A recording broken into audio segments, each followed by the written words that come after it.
જય હિન્દ, જય ભીમ, જય વિયતમાં. હું લોક ગાયક કાજલ મહેરિયા ઘણા સમયથી ચર્ચાનો મુદ્દો જે વાત મારા પારિવારિક હતી, ઘરની વાત હતી, એટલે ઘરમાં જ રહે એવી ભાવનાથી તમારી સમક્ષ ક્યારે રજૂઆત નથી કરી. પરંતુ આજે હદનો છેડો પાર થઈ ગયો હોય એવું મને લાગે છે. આજે વિડીયોના માધ્યમથી જણાવું છું કે ગત તારીખ 10/10/2025ના રોજ મેં મારી મરજીથી અને પૂરી સ્વભાન અવસ્થામાં ભારતીય સંવિધાનના નિયમો અનુસાર ભારતના સ્વતંત્ર નાગરિકતાના નિયમ મુજબ પુખ્ત વયે મેં મારી મરજીથી અલ્પેશ જોડે લગ્ન કર્યા છે. ના કોઈ ધાકધમકી કે ના કોઈ દબાણથી કર્યા છે. અલ્પેશ અને મારું પોતાનું રિલેશન છેલ્લા 1.5 વર્ષથી હતું.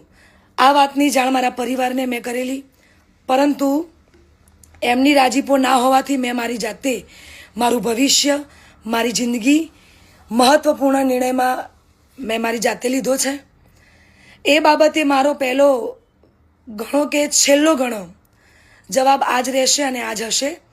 તો ખાસ જણાવું છું કે અમે બંને રાજી ખુશીથી રહીએ છીએ. હું મારી આ પર્સનલ વાતમાં ના કોઈ સમાજને કે ના કોઈ વડીલોને ગેરમાર્ગે દોરવા નથી માંગતી. એટલે હું સનાતન ધર્મમાં માનું છું અને સનાતન ધર્મ પ્રેમી જનતા પાસે સાથ અને સહકાર માગું છું.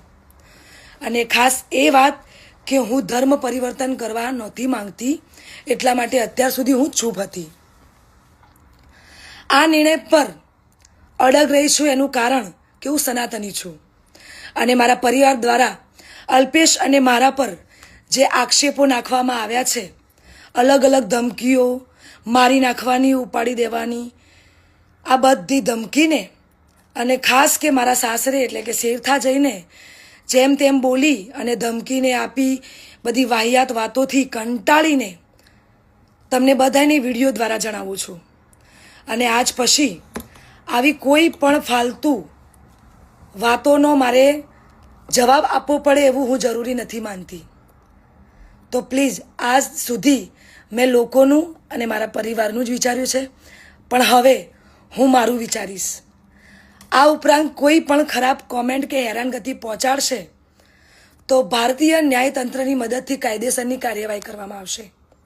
જય હિન્દ, જય ભીમ, જય વિયતમાં.